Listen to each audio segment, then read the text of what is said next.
Welcome back to Forgotten Working Class Podcast. I am Tiffany. I'm John. Today, we are going to be answering so many of your questions. We're going to take it slow, take it from the very beginning, do things in order of time. But first, we want to thank you guys so much because we didn't expect this to happen for our family. No, Going through something crazy, traumatic like this, it's changed our lives. And being able to be a voice with all of you, sharing your stories and our story and building this community has just been so rewarding. it really has. It's remarkable, like just the support that we've gotten, which none of you know me.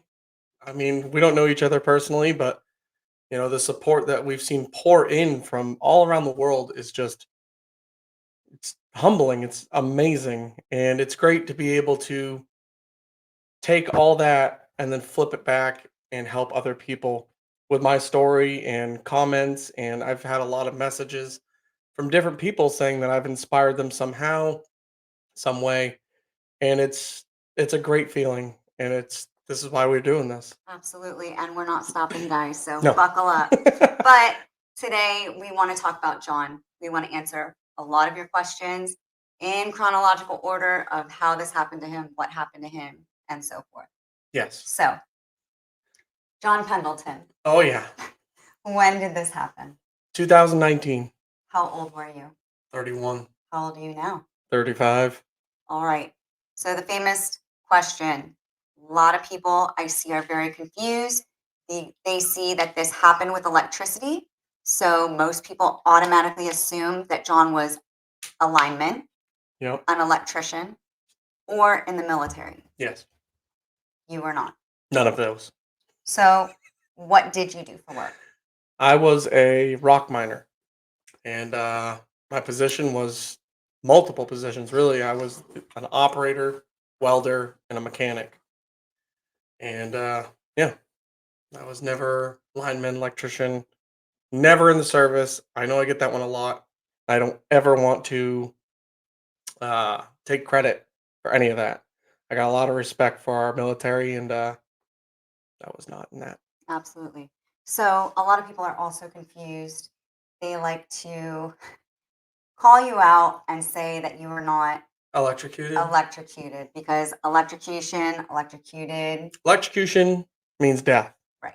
Electrocuted means shocked. It's killed or injured by an electric shock. So yes, I was electrocuted because I was severely injured, and I did die twice. They had to bring me back to life 2 times. Right. So for everyone says that you weren't electrocuted, you're wrong. I was. All of his paperwork states electrocuted, electrocution, Yes. suffered electrocution.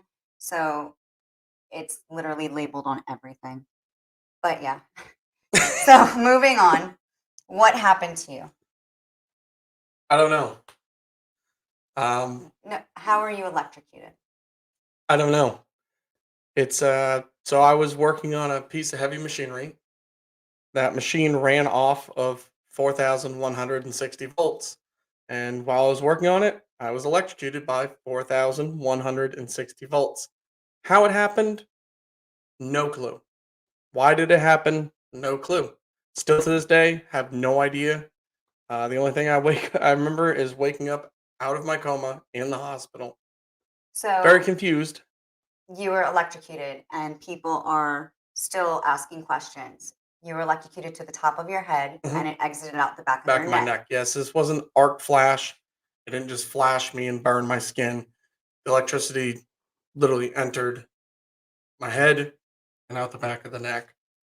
Electricity, once it enters somewhere, there's always an exit point. Yeah. And it was the back of your neck. So how many amps was that? Do you know? So, mind you, I'm not an electrician. Okay. But I've been told by multiple electricians that the amperage it was around 20 amps, which they told me in the hospital I took enough amperage to kill 100 men. And the voltage, they said that I took enough volts that amounts to 2 electric chairs. And volts are not what kills you. We all know this. Well, most of us know this. It's the amperage that'll kill you. and it takes, I was told, 0.04 amps to stop your heart, and I took 20. So Crazy. nuts. Yeah, we hear from a lot of electricians, a lot of linemen. So stay safe, guys. Definitely. Yes. Um, do you remember what it felt like being electrocuted? No, and thank God. You were in a coma. How long were you in a coma? 9 days. Do you remember your coma? Yes. Anything you want to share? It was terrifying. You want to elaborate We can go into some of that, I guess. Yeah. a little bit?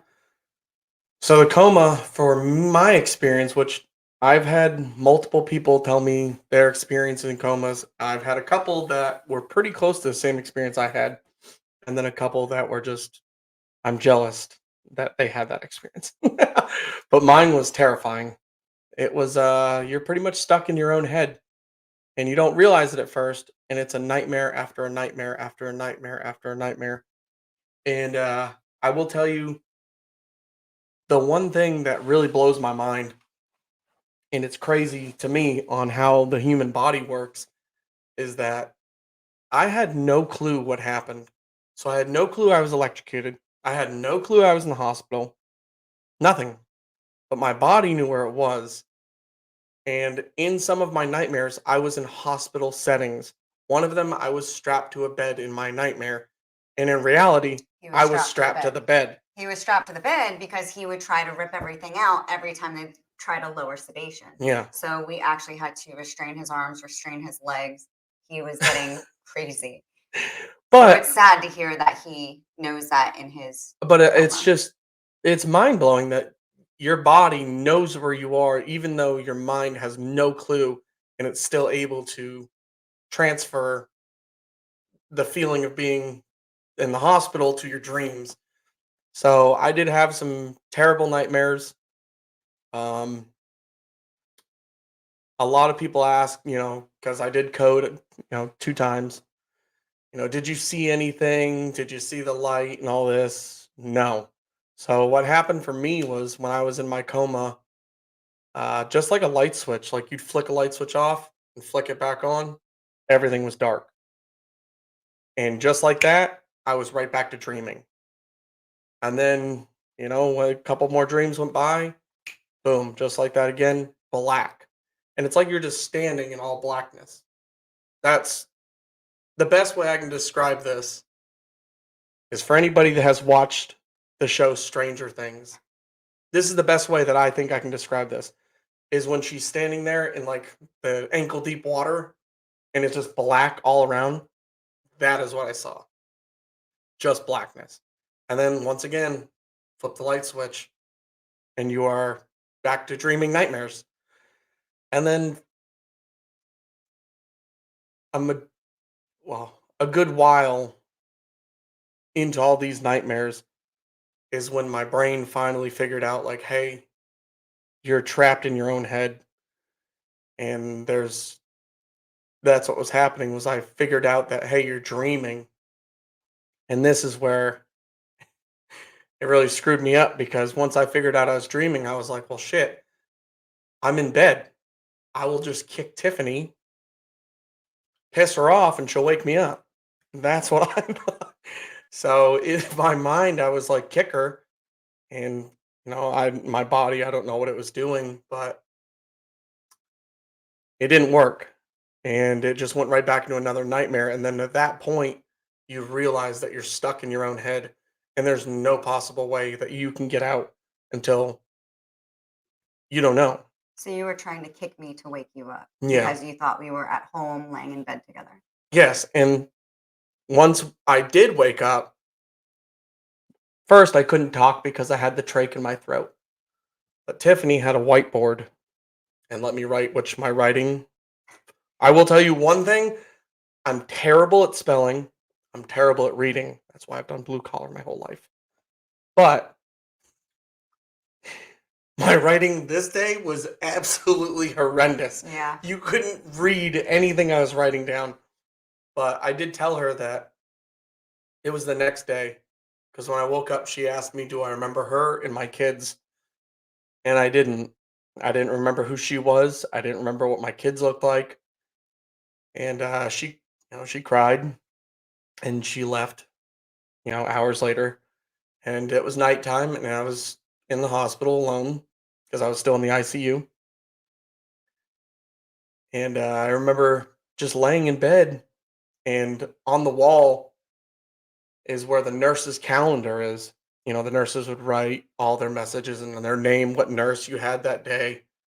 But the date kept getting my eye, and I kept looking at it, and I was looking at the date, looking at the date. Probably for like 2, 3 hours, I stared at this date, and it finally clicked. And it was like, I know that date. Why do I know that date? Why do I know that date? And it was my wife's birthday. So the next morning, she walked in. I said, "Happy birthday." He went from not remembering me and the children to the next day remembering it was my 30th birthday. Yep. I turned 30 the day after he woke up from his coma. But then I told her that I have to get up and I need to get ready for work and I have to go to work. Yes. And she was like, "You're really, really screwed up. You're not going anywhere. You you were electrocuted." And I was like, "What?" I was like, "No, I have to go to work. I'm going to be late. I'm going to get in trouble." And she was like, "You've been out of work and in the hospital for over 2 weeks now." I was like, "Oh shit." So yeah, that's the coma, which yeah, There was a it was lot bad. more. There was a lot more sad stuff that you witnessed in your coma, and There's some things that I'd rather not talk into about because it is traumatizing. Like I relive it every day. There's not a day that I don't think about the nightmares that I had in my coma. for a long time he was afraid to go to sleep, and we'll get to that point. And Yeah. we talked about that on part one, which if you're looking through our podcast, you'll see on part one we have pictures of a lot of his hospital surgeries and just different days we spent in there. So you'll see a lot of pictures on part one, but today is about answering questions. Yes. And we talk about some of this on part one, but this is more elaborate pertaining to all of your questions. So let's not get off track too much. On Instagram, all of our links are on our website, arkingaheadapparel.com. His Instagram, TikTok, Facebook, all of it. We put up the video that I took of the 360 around your head Oh yeah. with holes in it. People want to know, what are the holes that were in your head? First of all, if you want to see that video, don't go to TikTok because TikTok would not let me put it on there. Right. Okay. Instagram. Because it's way too graphic. Instagram is where it's at. Those holes, and it's funny that we're talking about this today because I actually had a comment on my Instagram today about those holes, and a lot of comments ask, what are they for? What do they do? It's for, it was the doctors who drilled the holes in my skull, and it was to see if the skull would regranulate, grow new tissue. And I actually had somebody comment today and say, did they really think that the skull would grow tissue? Yes. So it really does grow tissue. As much as you don't think that your bones would grow tissue, I guess. I don't know. It's confusing to me because I'm not a scientist or a doctor or anything like that. We saw some incredible things come out of this hospital. But the holes in my head, they really did. They started to grow tissue and you could see it. And it was wild. So Wild. each hole, I would say, was probably a 1/4 inch thick. A 1/4 inch deep? Yeah, deep. Is No, what I would say mean. like 1/8 inch. 1/4 inch is pretty deep. It was like an 1/8 inch deep. They were like that deep. Like an 1/8 inch. Okay. Anyways, an 1/8 inch deep, whatever. We're not doctors, but they were all around his head because they had to take all of the skin off of his head. The only skin that remains on your head, which you can show them, is right here. This is all of John's original That's it. skin. Everything else peeled off. Going into the next question. Burned off. So the holes were to see if the tissue would grow around his head. Yes. It was not It was working. taking too long. Way too long. Like they ended up telling Tiffany like he's gonna have to be in here for like over a year. Yeah. And we both We're not about that. No, we were going crazy. So they ended Fort- up what? Fortunately, at the hospital where John's life was saved, Jackson Memorial Rider Trauma Center down in Miami, also affiliated with University of Miami, they have an incredible policy where they will tell you you are not sick, you're injured. Yes. So after each surgery John had, once he was healed well enough to where he wasn't so much of an infection risk or a fall risk or anything like that, they would allow us to go outside. So once we got a little taste of freedom, we were like, how could we stay here for an entire year? Just waiting for tissue to grow. That was also because we're in Miami and it's not the best around the hospital. Yeah. Wasn't very scenic, beautiful scenery. Unfortunately, there is a lot of homeless there. And it's just a very sad environment to be in, being around a lot of trauma all the So time. they did give us the option. They said, since this is going to take a long time, you have the option that we could take and do a flap, which we've had people ask what a flap is. And they actually took my lat muscle out of the left side of my back and they put that on my head. And that's what a flap is. They take a muscle from somewhere in your body and they stick it over your another, injury or whatever.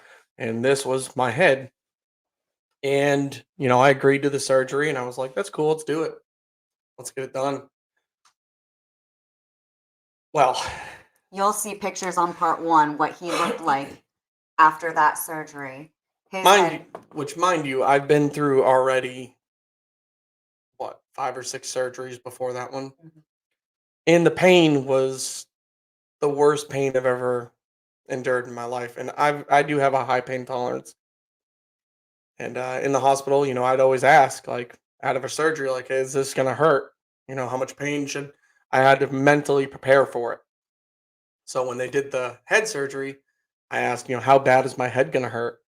And the doctor said, well, your head shouldn't hurt because all the nerve endings were burned off, but your back is gonna hurt because we're taking from your back. I was like, and gotcha. that's your latissimus muscle from your back. So that is Yeah. your Th- pull-up Exactly. muscle. It's your pull up. It's yeah.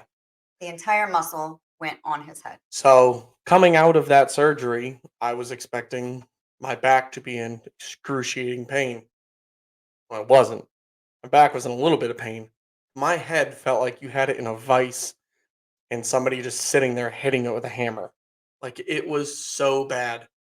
And then I'm gonna tell you guys because this is out of the hospital. That surgery was hands down my worst experience in the whole hospital. And that's because the room you're in, everybody else in this whole massive room, because there's no walls, was out. They were either put in a coma, they were on life support or whatever. I was the only person that was conscious and awake and talking. Then they put, because my head had the muscle on it. Which you'll see on part 1. We talked about all of this and all the pictures are there. So my surgeon on this side, right Left here, side. which right here in front of my ear, there's a scar, but it's not that, it's hard to see. You have to really stare at it. They cut that open and they've sewed in the blood vessels from the muscle to that side. So they put this thing, which is called a bear hugger. And all I can tell you is imagine the old school pool floats, just a big rectangle you lay on. That's exactly what it was. And it blows hot air through it. And it's to keep your blood circulating. But when you're on like cloud 9 because of the pain and then some medication they give you, and then you have this thing over your head, there's no windows, there's no clocks, and the whole room is white. I was tripping out. No clue where I was. And my back, which they took this muscle, so I could barely use this arm to push myself up just like that, to move your butt up on the bed or anything. I couldn't do it. And I couldn't use my right arm because I laid on my right side for 12 hours in the surgery. So it was like numb. Then I asked to get up, and I had 2 male nurses help me up. And I was butt naked in between 2 male nurses, and I just sat there and laughed. And I was like, Jesus. And the guy goes, what's the matter? I was like, Well, it's kind of embarrassing to sit here butt naked in between two men, in the hospital. And his reply was, "Well, you should be glad that it's not prison." Oh my And God. I said, "You have a good point." Yes, and I actually have a picture of that. Moving forward, why did they take your ear? Okay, so Which there are pictures on part one. mind you, I was badly burned. Electricity burns from inside out. So I had burns all over. Well, my ear was very Black. burned. It was black. It was dying and rotting. And Starting at the top, it was just black and white, and then slowly just black would be covering the entire ear. so I didn't know this, but ear nerve pain is absolutely horrible. Like it is just cut my finger off. That is the way I put it. Like cut a hand off. Of Have at everything it. he went through, That ear pain is so bad. It was crazy because I got all these scars and everyone's like, "No, what was the worst pain?" My ear. The ear pain was terrible. And for the first 3 surgeries, they would cut pieces off the ear to try to save my ear. And by the 4th time I was going into surgery, I told them, "If you guys are gonna try to save this ear and cut another piece off, don't do it. Cut the whole ear off." And they were like, "Seriously, that's what you want to do?" And I was like, "Yeah, yeah. End this pain. Cut that sucker off. Let's call it a day and go on." And they did. They cut the whole ear off. And I came out nice and smooth. so do you have phantom ear? I do, and it's wild because I forget all the time that I don't have an ear, and I'll go to itch it, and it's not there, or I'll go to grab the top of it, and it's not there because this one will itch, and I'll do that. I have the earlobe still here, so I'll itch this one, and then sometimes that won't do it, and I'll go to reach for it, and I'm like, "You're an idiot. It's not there." So the left ear is actually sewn to the back of his head. Well, it grew to my head. It healed to my other skin. Right. The top of it they had to cut off because that was burned, and then Yes. it's attached to his head flap on the back of his head. So can you hear?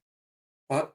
Exactly. Yeah, I can hear. Selective hearing, but yes, his eardrum was not affected.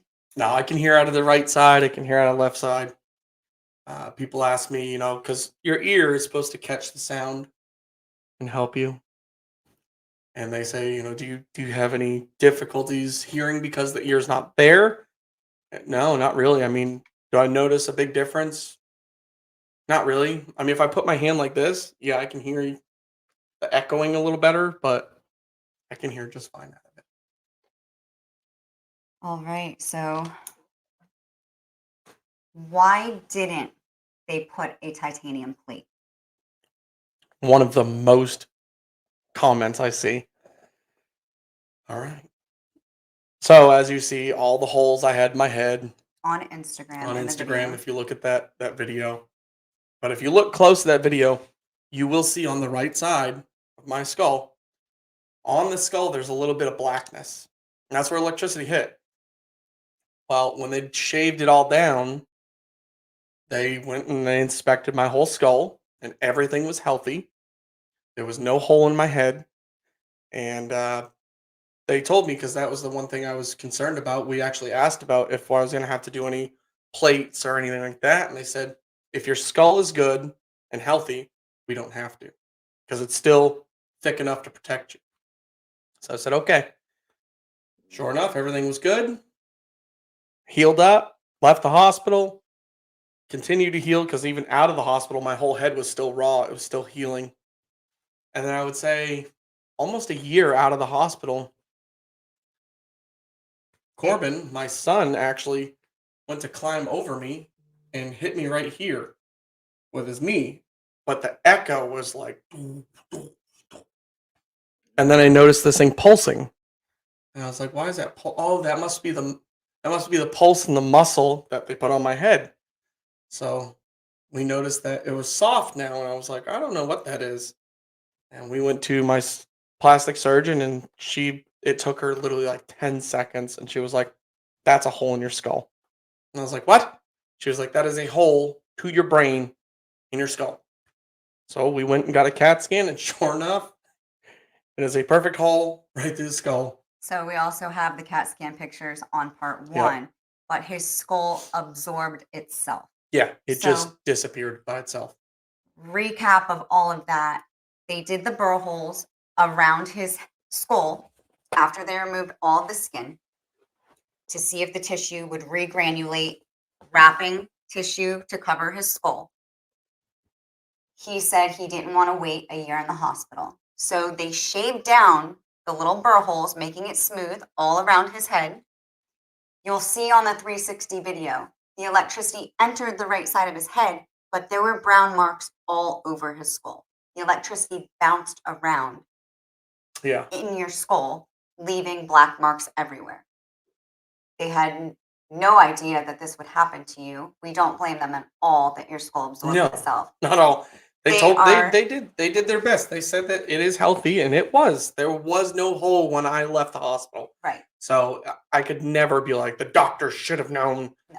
No, they didn't know that this was going to happen. Neither did we. We have It that just happened. utmost respect for our doctors and nurses and My medical doctors are the best. staff. Yeah. Hands down. They are the best people. My nurses, I can tell you now, in the hospital, if you guys have seen me, you already know my sense of humor. And in the hospital, my nurses had the same sense of humor. They were awesome. Yeah, we love going Awesome back people. there. So we're going to talk about what it will take to get a plate in his skull, but we're going to get back to that in a few minutes because there's a lot to uncover there. John, can you swim? Yeah. How do Yeah. you sleep? Normal. Normal. How do you protect your head? Now that your skull has absorbed itself, So- it is very vulnerable. I do want to go back to the sleeping real quick because Okay. that is a question I get. People, oh, can you sleep on that hole? Yes. So I can sleep any way I want at night. I don't have anything to protect my head. I can sleep on my pillow anyway. It doesn't bug me. It doesn't hurt. I don't feel it. So that's the answer to that. How I protect my head every day?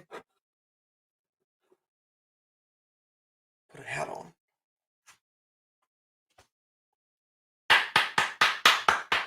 So my hat has a piece in it. And this piece can come out and go into any other snapback hat I got. And that's it. You don't know what's under there. It fits perfect. It's comfortable. It doesn't squeeze my head. And it protects my skull. So it's that easy. That's it. Because I refused to wear a helmet. She was like, you might have to wear it. I was like, no chance in hell I'm wearing a helmet in public. Yeah. So this thing, lifesaver. Love it. Found it on Instagram. Absolutely crazy. So yeah, that's how I protect my head. So what about your eyesight? How are your eyes? They're good. That's a question people ask. So I have 20/20 vision. I did have my eyes checked. I've always had good vision. What we checked my eyes because In the hospital, your eyes were swollen shut. well, yeah. They had to They actually. had to cut this eye open right here to relieve it. It was so swollen Relief. shut. They told me that he was most likely going to be blind. And when they did his first vision check in the ICU, they were absolutely stunned that he could see. Well, they also told me I wouldn't walk again, I wouldn't talk again, and I would probably be blind. They were preparing me for a funeral. But crazy miracle Not here, today. guys. Moving forward, your eyesight. So my eyesight, I didn't realize I had a problem with my eyes until a friend of mine came over the house, and he has a white truck, and at this time she had a white car, and we were talking in between the cars, and it was a bright day out here in Florida. Sun is just shining, and all of a sudden I couldn't see, and it was so bright. I was like, "Oh my god, why is it so bright in between the two cars?" So then we went to the eye doctor, and I was like, "I can't see outside. It's crazy." Check my eyes. My eyes are perfect. He was like, "You're 20/20. You have great vision. There's nothing wrong with your eyes." So I told him, explained what's going on. He said, that is a brain injury. That is your brain telling your eyes that the sunlight is too sensitive for your eyes. It actually has nothing to do physically with my eyesight. So it's my brain telling my eyes. So I do wear sunglasses all the time. Yes, I can wear sunglasses without an ear. If you want if you want to know how, my son can tell you it's because they sit on your nose and they just squeeze to your head. So also But yeah, shout out to Oakley because Oakley's those have been the best brand we've been hands able to down. Like find. when it comes to shades, I've tried a bunch of different shades and they usually fit okay, but they never fit like where I can just walk around, move my head all crazy if I wanted to, and they don't fall off. Oakley, a sponsor. But yes, Oakley's have been awesome. They're great. They fit amazing. They're snug and they're comfortable. So, do you have a brain injury? Because you just said that is a brain injury. Yeah. Oh yeah. Yeah, I do. So it did affect my frontal lobe and then this side of The the right brain. lobe. Yep. And my short-term memory is ruined. I mean, there's days that are decent, but a majority of the time it's I forget everything. But my long-term memory, shit, I can remember back everything. Our memory is like reversed. I can remember back years and years and random stuff and all kinds of shit, but it comes to where I just set my drink down. I'm asking her, like, hey, have you seen my soda? Or did you see my keys? Or she'll have to repeat herself a bunch of thousands of times. That's the truth. Keys That's and true. soda is silliness, but repeating myself Yeah, constantly, I forget. telling you who you just talked to, what you were just doing, stuff like that, that is completely unusual. But for those who don't understand brain injuries, the frontal lobe is your impulse control, and the right is your memory. I think I'm saying that I have no correctly. idea. So, The frontal lobe is impulse control, and the right is memory. So sometimes when John does get worked up because of his brain injury, it takes him a bit longer to calm down. yeah. But compared to a normal person, he is doing extremely well, considering he had brain injury, brain bleed, skull fracture. There was a lot going on at first. He's come a long way. Is that because this question I don't know where and this is the going. fact, Just the face alone tells me. guys, the fact that he can do this still blows my mind. It is just so bizarre that his skull absorbed itself, and now you can make your head move. So what is that? How can you do that? Why do you do that? Well, David Blaine actually showed me this trick a lot. I'm just kidding. Oh my God. But no, it's I really 100%. I can't tell you guys what it exactly is because once again, I'm not a doctor. Neither is she. But the way I look at it, it's blood pressure. So when you cough, you sneeze, you hold your breath, if you ever popped your ears, that's what it is. So if you watch right here, let's see, like the perfect angle, and you like just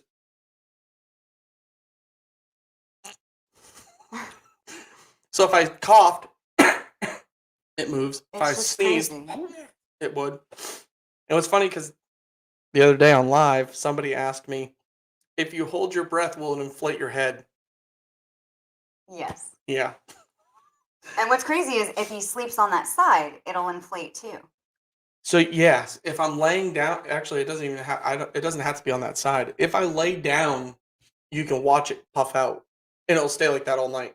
When I get up, it just goes. It's weird, but it's funny. It's definitely funny to do in front of people in person because they have no clue what to do. They freak out.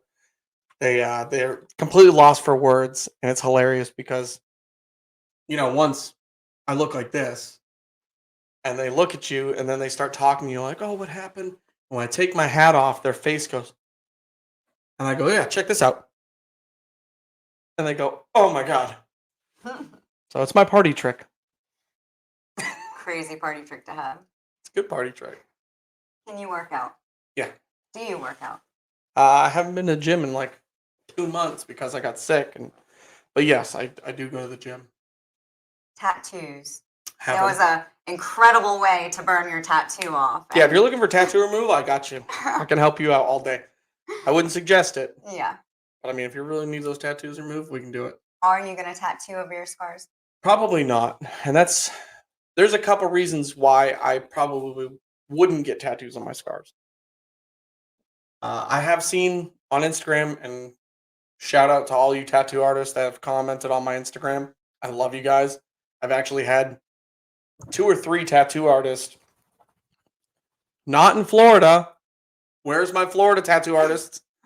But I have had a couple artists tell me that they would gladly, you know, use their time and tattoo me, which is extremely nice. Like I love it. But they've also told me what I was getting to is that you could tattoo on my skin. Um, they've talked about different types of ink will hold better in the scarring, but my scars are not very flat. They're very raised. Extremely rigid. They're so I don't think if I did do like an image, it would come out very great. Nothing against the artist. I'm No. just saying my skin, it probably wouldn't look great. But the one thing I don't want to tattoo my scars is because I want you to see my scars. And it's not because I want you to look at me and stare at me. It's because I want to be able to walk around and you see that I walk around with my scars and I don't give a shit that you look at me or stare at me. But I want other survivors or, trauma survivors to look at that and be like, well, he can do it. I can do it. And that's really why I would never tattoo my scars is because I wear my scars with pride. This is what I went through. And you can't take that back and you can't take it away from me. I have gone through hell and back, hands down. Like the toughest, the worst pain in my life. I have gone through it. I've conquered it. And somebody told me on one of my comments that this is my medals. And it's true. But I want to show other people who have scars to not be ashamed of your scars. You've been through so much that you should be able to walk out in public and be proud of your scars. And that's why. So, all right. What do you do for work now?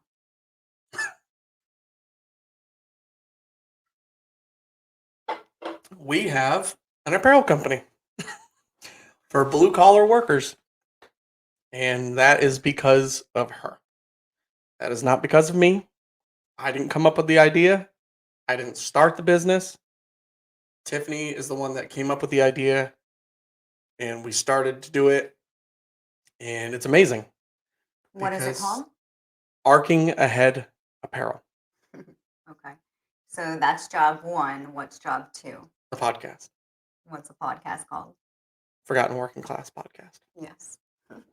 Which I love the podcast. I love both of them because we have our apparel line. And I love doing when I get on live on TikTok and I ask everybody, what do you do for work if you're in blue collar? To see people comment, I'm a carpenter or I'm a miner or I'm an electrician and so, railroad. We have those images. We have those trades on shirts. We're up to 53 different trades. 53. That's nuts. Tell me another apparel company that has that many trades on their shirts. They don't. They don't. So it's pretty awesome, and we appreciate all of your support. ArcingAheadApparel.com. But we're going to move forward because there's still a lot to go through. So Well, sit tight. just know the name Arcing Ahead, Yes. pun is intended, because Yes. I was electrocuted. Arcing ahead. So you've already had 30 surgeries. Yeah. You still need quite a bit more. Yeah. You've taken a break, Mm. and it became a lot. We have 2 children. it just took a massive toll on his mental health. It was time to take a little bit of a break, and that's when I created all of this. But you said you died for that smile on one of your videos. What does that mean? Well, I definitely died for this smile because one, my teeth were not very nice in the before this. They were kind of jacked up in the front, and when they put the tube down your throat to save you, they don't care about your teeth or anything like that. They're trying to save your life, so they move as quickly as possible, and they're not very gentle because they're trying to get it done to save your life. Well, they ended up chipping my two front teeth really bad here, which I didn't know this for a while in the hospital, and Tiffany did. And then you told me my teeth were pretty chipped.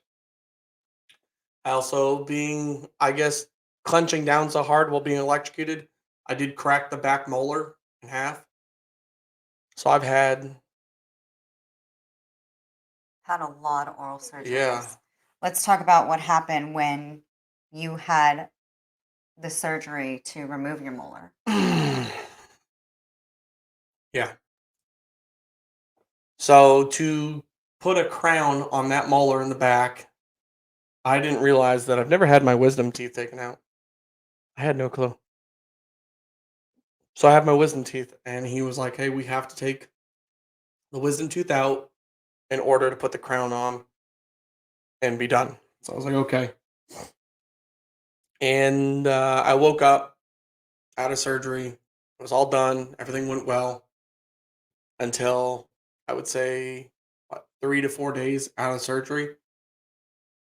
My tongue on the right side felt like it was still numb from Novocaine. And I was like, why is it still numb? That's so weird that it's lasted this long.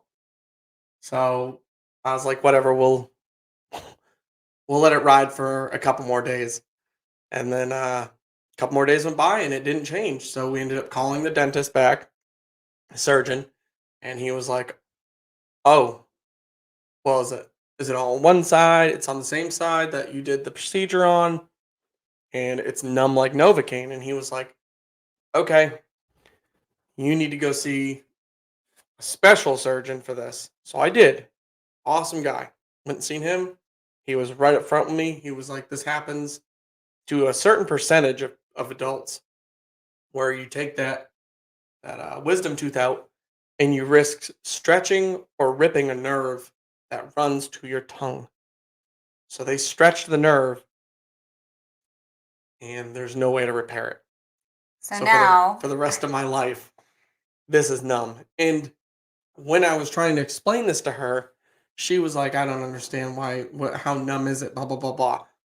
until you watch him bite his tongue No, and freak out. until we went to the dentist, that special surgeon, and he took a needle and he was poking the side of my tongue in different spots while I was sitting there like this. And she was watching and going, "You don't feel that?" And I was like, "Uh-uh." She was like, "He's stabbing a needle in the side of your tongue." No, I don't feel nothing. So that's how it is now, and it's for life now. Yeah. He said if it didn't heal, if you didn't get feeling back in within 6 months, then it'll be damaged for life. But now I'm at a point where I don't really bite my tongue as much. I won't say it doesn't happen, but I'm pretty used to it now. So it is weird feeling sometimes, but not as bad as when it first was. All right. So going into future surgeries that you need, your neck, you've already had one neck release where they tried to make it so that his range of motion, looking side to side, would be easier. Yeah. And unfortunately, the skin just grew Or back. right back. It didn't even. God. So that was right. Trying to look in this Right thing. there, where it's a little bit white. Yep. Yeah. So right there, it's actually a little dent right there. So I took a big chunk of that out, and I mean, it just went right back. But I have done laser, Mm-hmm. and for anybody that has been burned or you have bad scarring like that, consider doing laser because it really is a miracle. I mean, when I got out of the hospital, I couldn't turn my neck, but like, let's see if I can look at you straight. Like that far. That's as far as I could go. And to turn it like this, it was like that. It was so tight and so bad. That laser, I did 7 sessions of it.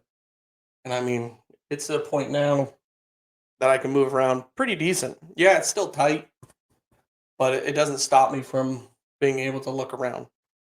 And so to fix this now, this part right here that's still very tight, they would cut from about here all the way down to my shoulder. Everything that's already been done. Now, mind you, those are skin grafts from John's old body. Own body. His My old old body. body. You are getting kind of old. But Oh yes, boy. your own body. So they would have to take more skin grafts from your old body. But yes, what also is like I said, they would start here and they would come down here. And then they told me it would be like a good couple inches of a strip.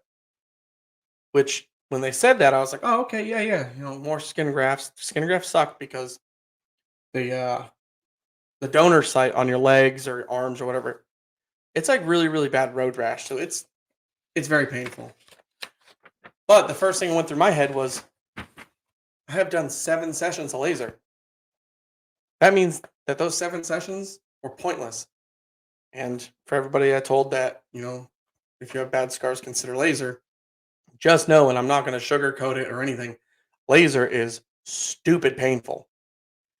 They had me on laughing gas and liquid codeine, and it was still almost to the point where it was unbearable. And if you've ever watched laser tattoo removal, It's nothing. that little bzz, bzz, bzz ain't shit. I've had laser tattoo removal done. The one they do on I your don't even scars, flinch when they did it. the one they do on your scars, it's like pop, pop, pop, pop, pop, pop, pop, pop, pop, pop, pop. But the first time that I ever went to do this, which my doctor, I ended up going to see another doctor for laser.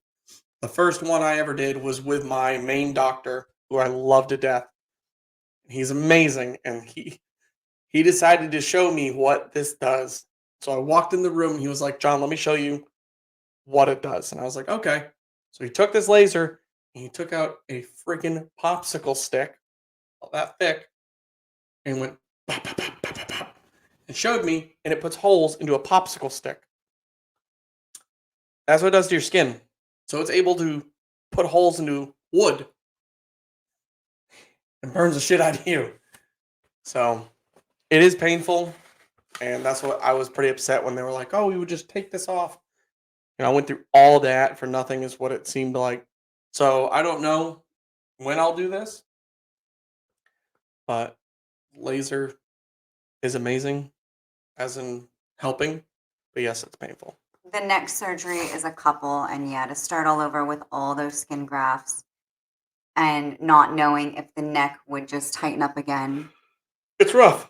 It's hard to go through. Yeah. And then staying in the hospital again for a couple weeks by yourself, going back for another surgery, going back, to the room. It's a lot to have to go through. So, like you just said, to go into a hospital is very, very hard for me because I have PTSD from being in the hospital. We're Mine. gonna get there. Okay. Hold that thought. We'll hold that one. We'll go to the next question she has. Hold that thought. You know what? Well, no. So, surgery. Okay. That's your neck. Let's talk about your ear. People want to know if you're going to get a prosthetic for your ear. Once again, it's not something that I need. It's if I want, which I don't know. I really don't. I don't really care. To tell you the truth. A prosthetic is 2 surgeries. Yeah. We've already had a consult for it. They would pretty much drill into the side of my head. They would put studs and then you have to let those studs heal. And once those are healed up, then they'll, they make the prosthetic ear and they fit it to, where it needs to be and everything. But Then they open the studs back up yeah, through another surgery, and then they're able to click the ear on. magnetically click it on and off and have it do its thing. But with my face looking the way it does, to put a prosthetic, regular looking ear on will definitely be out of place. And once again, It's cosmetic. You don't need I don't it. care. This is how I look now. And like I said before, I want to show people that if you have scars, you can go out in public and live normally and walk around and don't be ashamed. People, yeah, might stare at you, but the majority of the time, people are they're very curious on why you look like that or what's going on. I'm going to have you fix your shorts really fast. Underneath. Sorry, guys. I have to point these things out. So, yeah. And then considering that he keloids like this, Yeah. having his ear surgery, what if that makes more keloids? And it's just chaos. So the ear is kind of like the last of our worries. But going into your head reconstruction, that is risky. And this is his biggest question all the time. Why don't you get a plate? Why don't you get a plate? Yeah. Now, it's not that I don't want a plate in my head. Believe me, that would make life real fucking easy to get a plate in my head and not worry about this hole that's my brain is under. Right under. But to do the surgery it is wild. There's a bunch of different things that really threw me off on this surgery. And some are pretty funny, but we'll start with it. So to go to do the surgery, I went and talked to one of the best head surgeons in America, and he's located in Phoenix, Arizona. So I would have to move to Phoenix, Arizona for just over a year. Then what they will do, he said, is they cut slits in your back. They would put balloons in my back, and over what was like a couple weeks time, they pump up the balloon, they pump up the balloon, they pump up the balloon, and just they would stretch your skin out. Once your skin is nice and stretched out, they cut it off. What's on my head now, the way he explained how this works, is that they would fit the new skin on my head just how it is. Then they would take it off and they would cut all this off. Everything that's been put on, they would cut it all off. Now, mind you, he already lost his muscle for what's on there now, too. Yeah. So they would cut this all off and then put the new skin on, let it start to grow, and then peel it back up and put the prosthetic in, and then lay it back down and let it heal. One, everything that's been on my head now would be for nothing. So I was like, well, that sucks. Two, to put balloons in my back and blow my back up, I've seen pictures of it. That would suck. Three, he said, because your back has a good amount of fat cells in it, that if you like to eat, which I love food. If we're out eating, don't talk to us. Don't interrupt him. Don't interrupt. I get bit real quick. But I like food. I like to eat. I like to enjoy myself. And he told me that with that skin on your head, there's a very, very high chance that your head could gain weight. And I was like, fuck that. I'm not doing that. You mean to tell me if I go out on an eating binge for a week, my head could gain 10 pounds? How crazy is that? I was like, no. You mean to tell me I'd look like this, but then have a big fat head? So he could actually need liposuction in his head. Yeah, in my head. I was dying. I was like, no. So that's one of those surgeries that I don't know when I'll do it. Other than the lipo, they don't know what your skin is attached to. Yes, so that was the risky part, which right here where the hole is, that's grown to something in my head, and we don't know what. Could be his brain. I don't know if it's grown to my brain, but who knows? No, we don't know. And to rip it up is a risky procedure. He told me that. He said, we don't know what's under here, what it has attached to. So peeling that part of the skin up, we don't know what could happen. And right there, I was like, well, I'll probably hold off on this surgery for a good minute. And then it So, was very hard because I didn't have anything to protect my head. So I actually went and met a man who makes prosthetic pieces. mhm, What was his Dr. name? Strzelanka, if you guys don't know who he is, I'll let you know right now who he is, which was amazing. blew my mind when I went to go meet him. So This was before John found his cap. yes, this is like I needed something to protect my head. Who am I going to talk to? We were able to get in touch with this man. Amazing person. I mean, he is just humble. He's actually an amputee himself. He was he was just a great person. And to find out, if you have ever watched the movie A Dolphin's Tale with Winter the dolphin, who was trapped by a fisherman's net and lost her tail, and they put an amputee tail on, He is the creator. prosthetic tail. He's the guy that did that. So if you've watched the movie, Morgan Freeman, that's him. That's who Morgan Freeman plays, is that guy. Yep. And it was incredible. He let Tiffany hold it and take pictures with it. He had one of the original prosthetics for the dolphin, which was a whole tail. And it was awesome. It was wild. There was all kind of pictures in their Yep. office. It was But amazing. he ended up doing a mold and he made me a bunch of different ones that were like this big and they fit great. But my only issue is now most guys could probably relate to me with this. You put your hat on and you're going out through your day and stuff. You'll usually do this or something, or you'll move your hat or adjust it, or if you're sweating, you'll do that. Well, the piece that he had, it wasn't attached to the hat.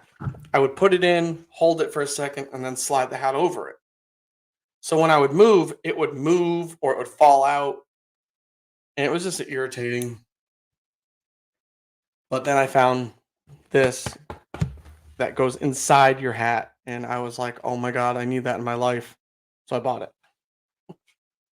So, recap on John's future surgeries. We don't know if or when we're going to do them. It all Yeah. lays on John and his comfortability and on his timeline. He's already been through so much, and I've had to take care of him through so much. Our children have witnessed so much. Yeah. So, we understand all of your concern. It is absolutely very scary every day walking around with that hole in his head. Our son understands, and he's little, that, hey, you can't roughhouse with daddy, can't hit daddy in the head, be careful. Our daughter understands. And John has fallen before. One time he was on medication and he As passed I'm making a out. sandwich. Yeah, you were making a sandwich and he passed out in the kitchen. Craziness. But he's not on any medication currently, and we're going to get into that in a second. Yeah. Recap on surgeries. 5 surgeries for his head at minimal, extremely risky for a plate. Prosthetic ear, 2 surgeries, risky. They're drilling into the side of his skull. His skin is already keloided. Then for another neck release, 2 surgeries at minimum. Have to do skin grafts all over again. He's already been through 7 laser sessions. Once you start over with skin grafts and they keloid like that again, you'll have to go through probably at least 20 laser sessions Yeah. all over again, plus more things, that you have going on. You've had some lung issues and stuff like that that we're having assessed and addressed, and ENT stuff. But for surgeries, we appreciate your concern, and it is something that we take into consideration every day. But it's hard. These aren't typical decisions that at 35 and 36 years old you should have to make. Yeah. You pass 30 surgeries and it's like you're over it. You're tired with them. And you get to the point where you're able to live life and they're like, hey, you want to do this surgery? You're like, oh, that's gonna taking steps back now. But you're trying to make it better. So it's a hard decision. So I don't know. It's about watching the kids We'll grow see. right now, Yeah, that's what I care about. doing what we love right here, talking to you guys, seeing your feedback. Moving on. How are you so positive? How do you remain positive through all of this? I don't know. Giggling. So I will. All right. So, all right. If you've seen my TikTok, my Instagram, my videos, or anything, or if you know me personally, you know that I've always had, even before this, a sense of humor. I've always liked to joke. I've always liked to laugh. I love to make other people laugh and smile. I love it. I'm a terrible gift giver because I can't hold the gift. I have to give it away just to see her laugh or smile. So that's how I've always been. And I like jokes. I love jokes. So in the hospital, I noticed that me being me and pulling pranks on the nurses and joking with the doctors and, dark humor, I'm walking around with my skull off and it's like, I would joke that I'm Freddy Krueger or whatever. It was me making fun of myself and laughing and everything that didn't just make me happy and be able to cope with the way I look now, but to see others laugh and be comfortable around me. Because when people first meet me, the first thing they do is they don't know what to say. They Their get jaws they drop. get nervous because you don't want to say the wrong thing to somebody, which if you go out, everybody is not like me. Everybody that has been through traumatic experiences, have scars, been burned, whatever you've been through. There's people that don't have the humor I have or the positivity I have. So you can't go up to anybody on the street and start joking right off the bat. So the biggest thing is people look at me and they don't know what to say. They don't know if it's going to offend me or hurt my feelings. There's almost you have like a 2% chance of hurting my feelings. I have worked blue collar my whole life, and if you guys have worked blue collar, you know that you guys talk to each other terrible. But that's it. We give each other shit all day. So my positivity comes from how I learned it in work and did cope with how I look now. And I don't know. I like laughing. I like making fun of myself. And it's easier when I do it. I've noticed that people, right when you start to talk about how I look, or, they kind of look at you like, oh, yeah, my ear's gone. That shit's gone. They can start to talk to you and they get more comfortable. So I don't know. I try to stay positive to show others that you can do it, that you don't have to be depressed. Because I did go through depression. Do you And go? it, Oh, uh, I was going to say, do you go to therapy? yes, yes, I have a good therapist. I never in my life thought that I would have to go to therapy one day. And doing it, when I first started to do it, being me, you know, I was a rock miner, I was a manly man, I was all this. And then Ego. yeah, it's what it is. It's you're like, I don't need a fucking therapist. What is that? Why do I need that? And it's not that I couldn't handle his emotions and, Well, my emotions and all over the place when I got to the you can hospital. imagine going through something like this, that the pain is extreme. You don't know how to handle it. You're pacing in circles. You are wanting to punch holes in the wall because you can't get your pain under control. You are crying, screaming, freaking out. You're human. Waking up in the middle of the night screaming, and then you realize that you're screaming and you have no idea why you're screaming. You're just fucking yelling. It, yeah, though it came to the point where I was like, she was like, "There, you need to talk to somebody." I was like, "Yeah, I have a problem. I don't know how to fix it." So I did. I started going to see a therapist, and when I first started to talk to the therapist, luckily the therapist I got, he is very down to earth. He's very easy to talk to. He's like talking to one of the guys. He's not like, "How can I help you today, John?" He's Going to see him feels like family. Yeah, he's Like, super. I love him. I love him to death. And he did make it a lot easier for me because when I first went, I was like, "This is bullshit." This is bullshit. You're not going to help me through this. And little by little, yeah, he has. He's let me, I guess, open up and kind of realize what issues I have, and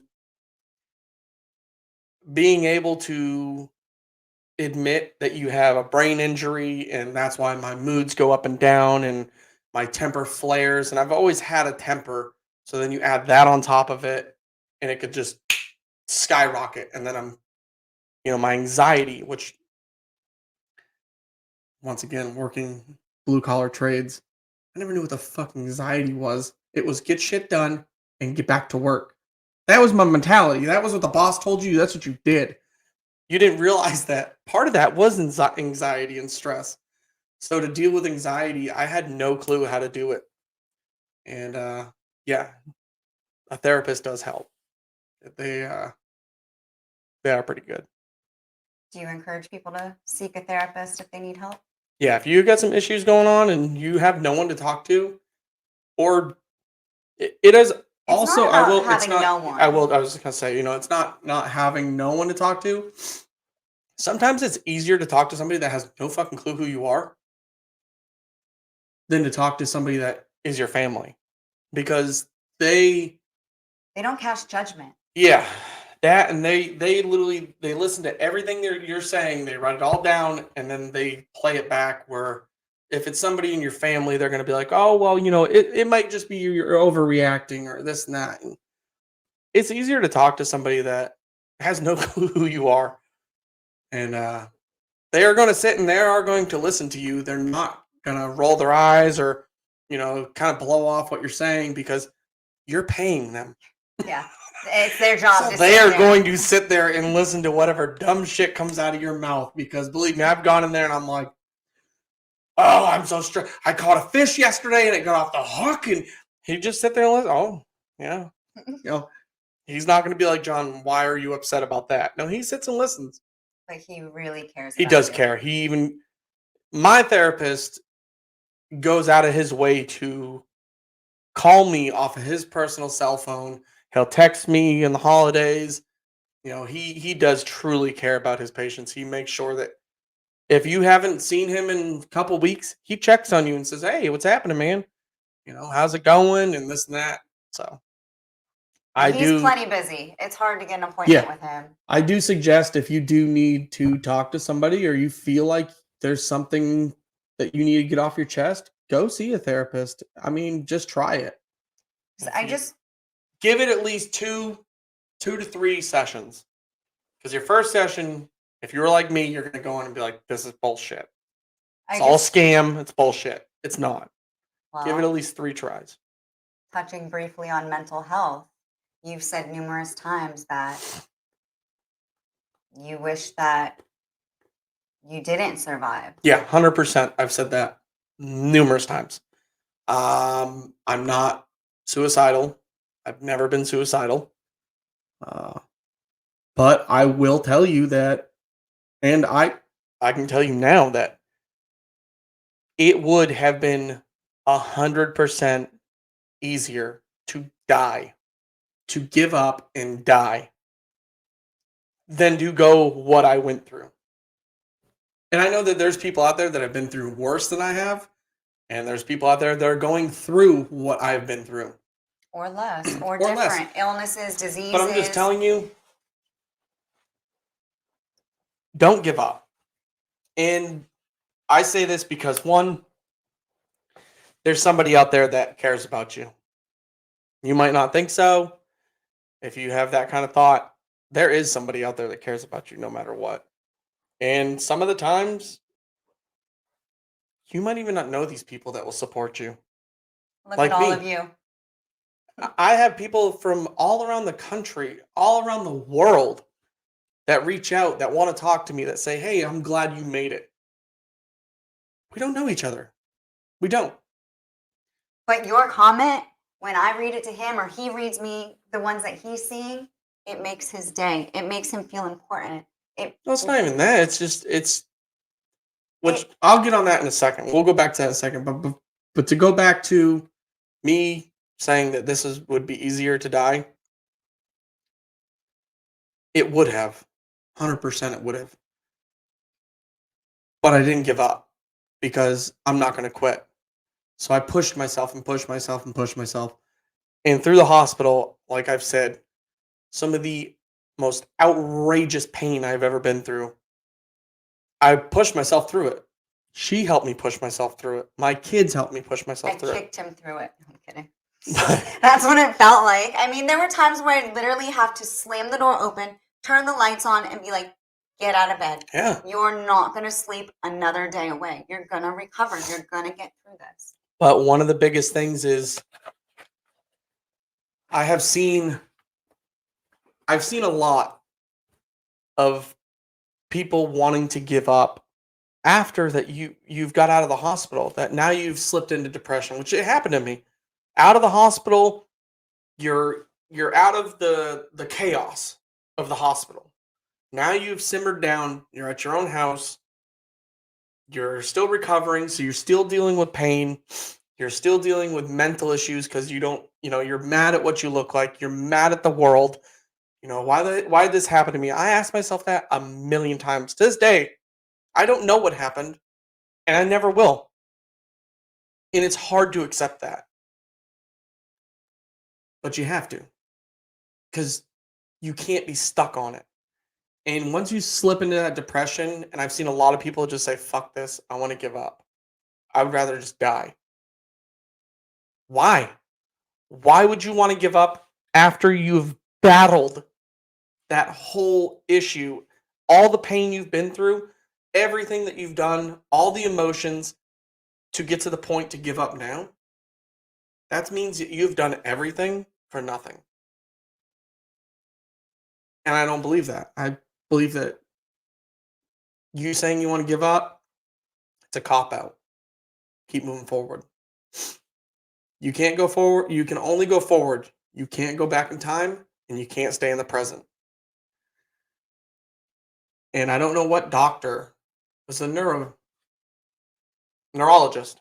I went to a neurologist, and in his office, he had a Bob Marley quote. And I use this quote all the time to people now because it is so true, it's not funny. The quote is, "You will never know how strong you are until being strong is your only choice." And it's true. You don't know. You don't know what your body will push itself through until you're in the position where you're like, it's either die or get up and fucking do this. That's it. That's your choice. There's no other choices. There's nothing else that's going to stop you and be like, hey, well, you know what? You can actually take a break over here. No, it's go forward or quit. That's it. And this platform has shown him that quitting would not have been worth it. No. All of your comments, all of your supporters, it truly means a lot. And like, guys, you see that you can joke with this man and he loves it. Like, my thing is, I think and you just said this earlier today. We were talking about comments because I literally try to answer or I try to like all our comments. Every comment I get, I try to like it. But I also try to answer as many comments as I can. And I love people that comment, this comment will probably never reach you or you'll never respond. We see them. But are you kidding me? I'm definitely going to respond to you.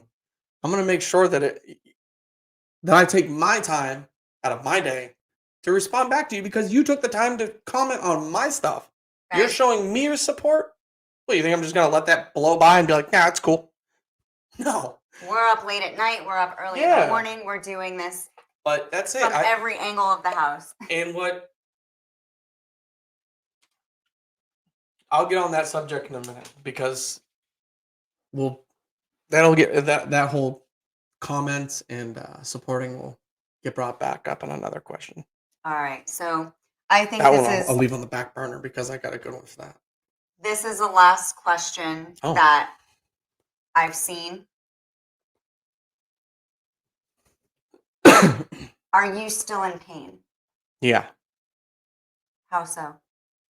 So my pain now is at the point where my body won. All right, how can I go into this?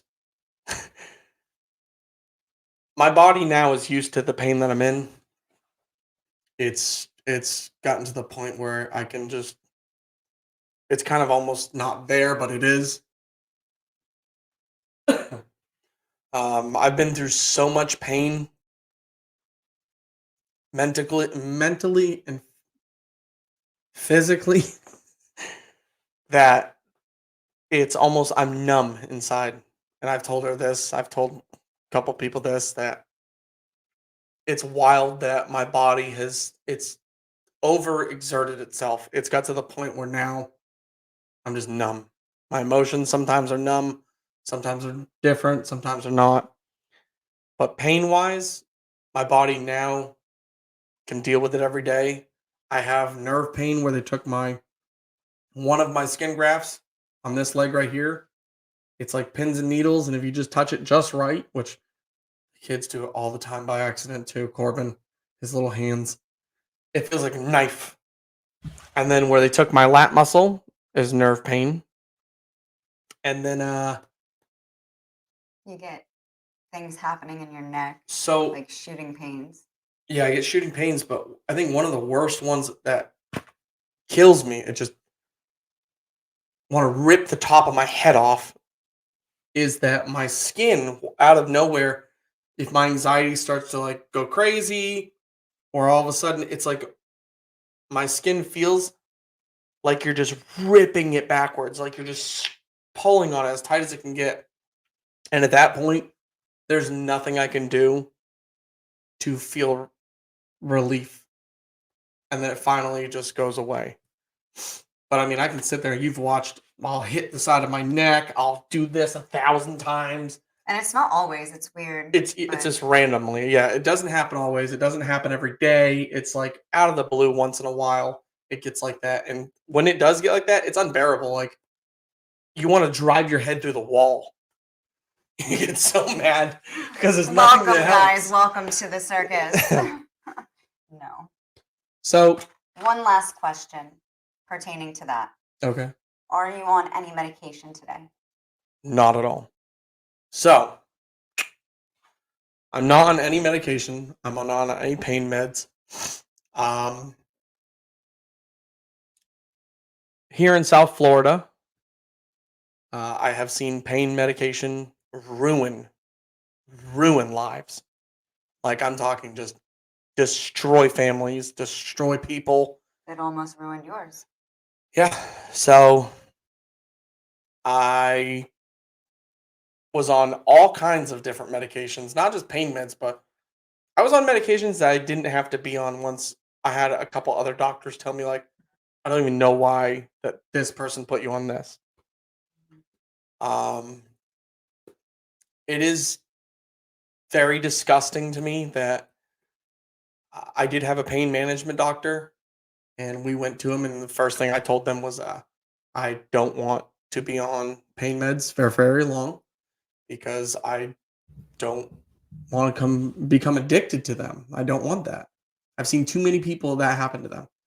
And the doctor looked at me and says, "Oh my God, I completely agree. We don't want you to be on the pain meds, but I'm going to go ahead and write you a script now for 150 oxys." And I was like, what part of not being on pain meds long did you not hear me? Here's like a script for 5 times a day, 7 days a week. Yeah, Take it every 4 to 6 hours. We're like, what is I going was like, on? this is nuts. This is why people get addicted, is because of doctors like that that are just like, hey, you know what? You need 5,000? Here you go. Have at it. Sell them while you're at it. No. It's But fucking nuts. so coming out of the hospital, brain injury, PTSD, depression, crazy, crazy, crazy amounts of pain. Yeah. Okay. He was having to try different medications to see what was going to get him level. So at one point, he was taking almost 15 to 20 different medications a day. Yeah. He was hallucinating. He was freaking out. It's your story to tell, but absolutely freaking out. So I was hallucinating. I was and luckily, rest his soul, my dog Whiskey. I have had him since he was a baby. That dog knew me better than anybody, and when I got out of the hospital, he would sleep with me in bed, and that was like my comfort blanket. Without him, I would have lost it because I would wake up in the middle of the night, swear that somebody has climbed on the bed beside me, and he'd be laying there. And I'd look around, no one's there. And he was very aware of what would happen around. He was a great guard dog. So, with him laying in bed every night with me, I knew that if somebody actually did come in or something did touch the bed, he would be on it immediately. So yes, I did. I hallucinate. I was hallucinating all kinds of shit in the hospital. I was hallucinating that there was That was different. We're all talking kinds about of home. stuff. We're talking about becoming addicted to all kinds of medication at home, hallucinating, freaking Well, out. I won't say that I was addicted to it. You had to go to rehab for 6 weeks to come Yes, to off of come it off of it. safely. Yeah, but I wasn't sneaking like pain meds or anything like that. No. But But when you're yes, on that much medication, I was on all that meds, and I did have to go to a neuro rehab that helped me wean off all this medication that I was put on. And that was in Orlando, that was in Florida. Orlando. Um, Shout out to Trey if you're watching this. Awesome guy. I met some amazing people there that have been through some traumatic experiences. And going there was definitely Eye-opening. not just eye-opening, it was terrifying to go to I didn't want to go away from home. I didn't want to go back to another hospital setting away from my family and wife. He was And 2.5 hours away. yeah, so I was like really pissed off at this whole deal. I did not want to do it. And then getting there, the first thing they did is they put me in a hospital setting room. And they're like, "Oh, you're going to be here for, 5 days, and then we'll move you up to the third floor," which was like little apartments, which it was pretty cool. But I told them immediately, I'm not staying in this room. And I don't care if you say yes or no. Either you're going to have a room or I'm walking back out the door. And they did. They put me in another room. And then that's when I met a couple different people. And one of them, his name was Trey. And he definitely made it a lot easier being there because he actually was there quite a bit Some people live before. there. Yeah. They permanently live there because of their circumstances. He was a Quadriplegic. quadriplegic and just an amazing person. Like He it welcomed was, John in and yeah, and that's what immediately hit it off. we were good friends, but that's, it was It was a very brain rough. and spine rehab. Yeah. It was very rough to go into somewhere like that, and thankfully somebody like him was there that was just like, very opening and, "Hey, come on over, let's chill," and we started talking, and then it made it a lot easier to be there away from my family with somebody that I became friends with and talked to, and it made it a little easier, but yeah, that was rough. So he did successfully come off all of his medication. Yeah. He was there for 6 weeks and then had enough and checked himself out. And it Well, was time to come home. 6 weeks, and it was like they started to do this little it was like them playing a game at first, like, towards the end, it was like, "Alright, well, we're gonna wean you off this pill," and it was like, "Alright, well, we're trying to wean off everything, why don't we just do these in sections?" And I was like, "Oh, well, we're gonna wait on these," and that's when I was like, "Fuck this, we're out of here." Called They her up, I would was like, "Come get do me now, I'm done." every week. Every week to 2 weeks, they would start to wean down a little bit more. Yeah. And being that he was on so much medication, he was like, well, why can't my wife just help me like this? So you came home Yeah. after 6 weeks, and I ended up helping you with the rest. And successfully, he did it. Now you're not on anything. No. You tough it out. You stick through it. You have your moments of time to yourself when you get irritable. Yeah. But moving forward, Whiskey, rest in peace, the most amazing dog ever. We lost him He was old. almost 2 years He ago. lived a good life. He finally got to the age where it was time. He didn't die early. He lived a full life, and he was probably the best dog I've ever had. but now we're Awesome. actually looking into and hoping that John might get a service dog. Yes, which would be great. Yeah, I think it would definitely help me out big time. So We see a lot of people with service animals, and it's really awesome to have that companion to look out for you and love on, be a new member of our family. So we're looking forward to that. That is it for surgeries and questions that you guys have had. So now, as we wrap it up, I want to ask you, Mr. Pendleton, yeah, do you have any advice? the mic's right here. True. Do you have any advice for people in the trades, 100%. blue So, collar workers? so wait a second. Where are you going? I'm going to show you. Okay. Okay. So, as you know that we have an apparel company, we decided that we wanted to come out with a shirt. Okay. It's Arcing Head Apparel. Back of this shirt says "Make Blue Collar Great Again, 2024." The first thing people see, and this is where I could get in a whole conversation on this, is that we've been brainwashed to think that when you see the year that we live in automatically goes to politics. It's disgusting. This is not politics. You're going to Make see blue collar great again? 2025 next year, 26, 27, 28. So we came out with this. This has nothing to do with politics. Came out with this because, like I've said, I've worked in blue collar majority of my life. Okay. And I have seen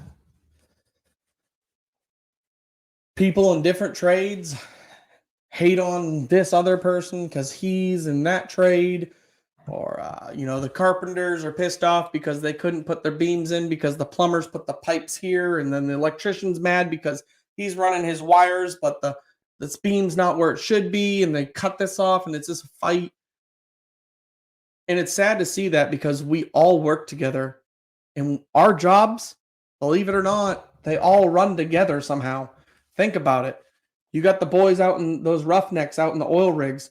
The truckers got to bring it Fucking home. beating themselves to death getting oil. Okay. Who takes the oil from them? You got a truck driver that's pumping that oil into his truck, bringing it across the states, doing this, doing that. Your welders are who's building the buildings. That welder has built the tanker that the truck is pulling. You know, Mechanics, how are you going to get from A to B every day? Like, we all work together and we all need each other, even if you don't want to admit it. We really do. Blue collar is what makes this world run. If it wasn't for us, this world would be a massive shit show. You wouldn't have half the stuff we have. And I get people, believe it or not, all the time in my comments that say, "What is blue collar?" I don't know what blue collar is. That's because I've learned that blue collar is kind of a quote that we use here in America. Other places are called tradesmen's, which we use that one too, but they don't really use blue collar. But my point is, we have to work together, which we do. We all work together, but we should respect each other a lot more. We should come together as a family. We really are. We need each other. A job doesn't get done by one trade. Your concrete crew comes in, they lay the concrete, what? Then the building's built, that's it? No, there's plumbers, electricians, there's welders, there's everything. We all need each other. We all want to go home at the end of the day.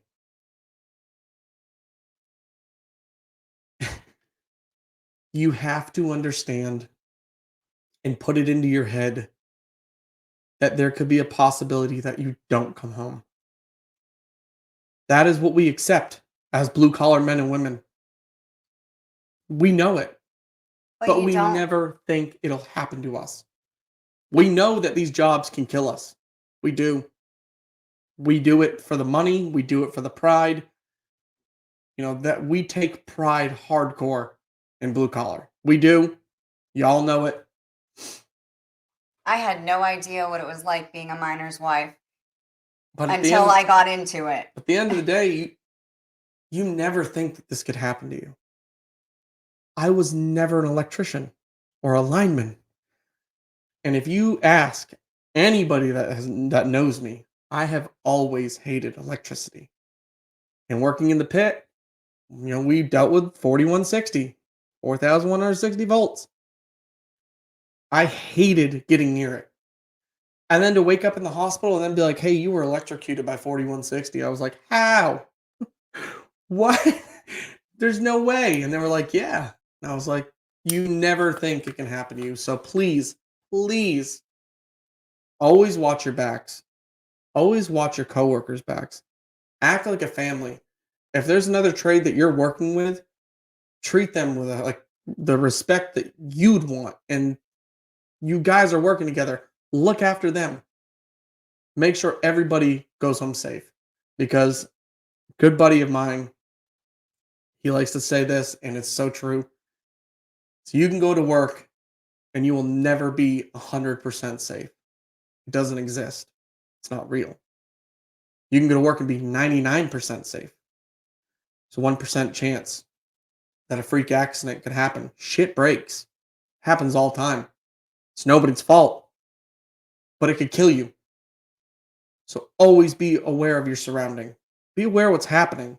Don't just go through the day with a daze. You don't want to get in the groove of it's the same thing every day. Because then you're so used to it that you think that nothing is in danger. I'm not in danger or anything. I do this every single day. I do this all day.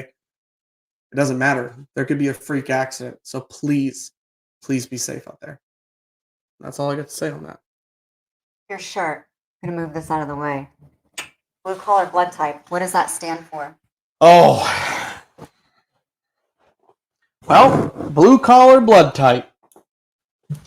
That's because if you work in these trades, in this industry, you know that it's either in your blood or it's not. You got it or you don't. I have seen multiple men come through the pit. I'm going to be a miner. Within a day, 2 days, I can't handle this. Yeah, it's because you ain't got it in you. You're not cut out for it. And that's what this means, blue collar blood type, because it's a blood type. You got it or you don't. You're either going to be able to handle this job and move on and kick ass, or you're going to quit and go to work some fucking desk job or go to Walmart and stock a shelf. Nothing wrong with that. No, do your thing. But when it comes to blue collar, you can't take somebody that has worked for some corporation as a secretary or, something in an office all day and you stick them out in the field that we work in. It'll fucking kill them. It'll eat you up and spit you out. Usually, blue collar is generational, inherited. Your grandfather, your father, your uncle, your brother, everybody has been in blue collar. Blue collar is the men and women that are the toughest son of a bitches out there. Hands down. Tell me, this podcast, we have had women blue collar workers that would kick the shit out of most men.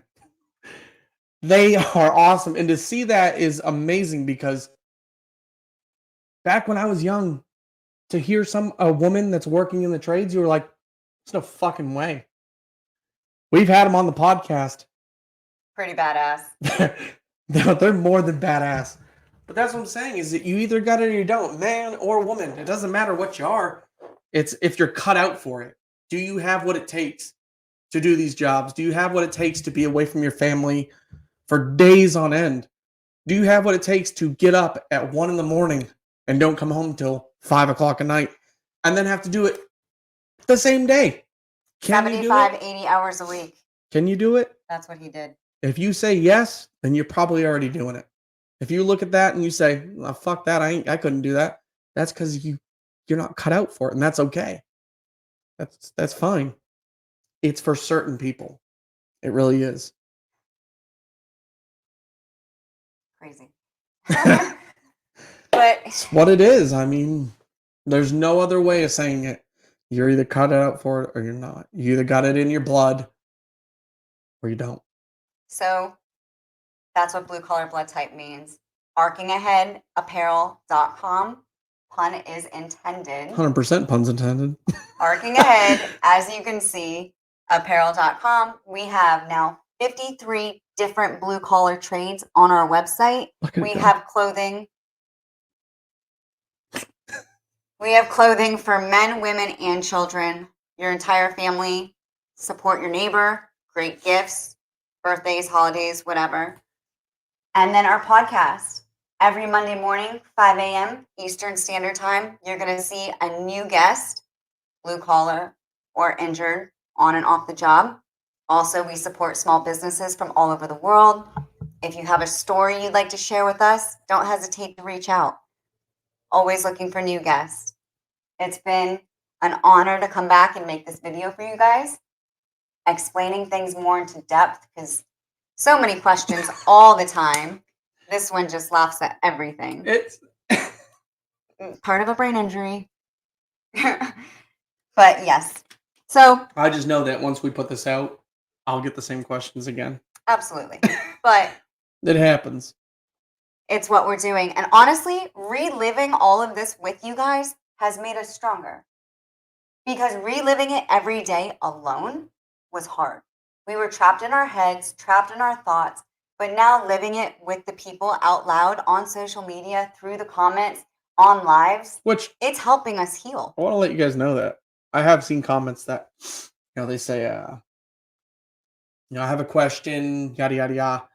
But if you don't want to answer it, I fully understand, going through something like that. You probably don't want to talk about it. That's why we're doing social media, is to talk about it, to give light to others that have been injured or hurt, and to answer people's questions that are curious, because I see it all day in the streets. Yeah. People are curious. They look at you, they stare at you, they want to know, but they're afraid to talk to you and ask you because they don't want to be rude. They don't want to feel like I can't say, hey, what happened to you? Because a majority of people turn around and be like, well, that's very rude. Well, it's not them being rude. It's them. They're curious. They want to know what happened. Now, if you just come out of the blue and you're like, hey, what happened to your fucking face? I'll turn around and be like, wow, you're a little bit rude on that. But I'll still tell you. If you see us out in public, say hi. Yeah. I've had a couple people notice me already that have said hi. And it's amazing. I love it. I have no problem talking to people. Again, Just know, if you do see me in public and I have like an asshole face on, that's just my face. That's his face. I have resting bitch face a lot. Like it's my eyes, it's my eyebrows. And it's not me in a bad mood, it's just how I look. So don't be afraid to say, hey, John. So I don't want to let you know that one. You can approach us. You can ask us anything in the comments. And I truly hope that this video was informative for you guys and it answers all of your questions. Again, check out arkingaheadapparel.com, Arcing Ahead Blue Collar Apparel line. Support Blue Collar. Giving back to Blue Collar. We donate to the hospital that saved John's life, Jackson Memorial Rider Trauma Center, down in Miami, Florida. They bring people in from all over the world. Hands down the best. Everywhere to help them. Miracles are truly made at Jackson. So percentage from all of your sales goes back to them. And then again, Monday mornings, 5 a.m. Eastern Standard Time. Check the podcast for a new guest. And then keep checking back periodically because you might find a random episode thrown in there. Just like this one, we put out special videos all the time. You might find somebody who's famous. You might find an episode from me about updates on our life and our family and the circus. You want to stay tuned. You want to know what's happening. Well, don't miss out. Every Monday, new guest, and then check back periodically during the week because you might see something new. Hang in there, guys, and stay safe. That's right.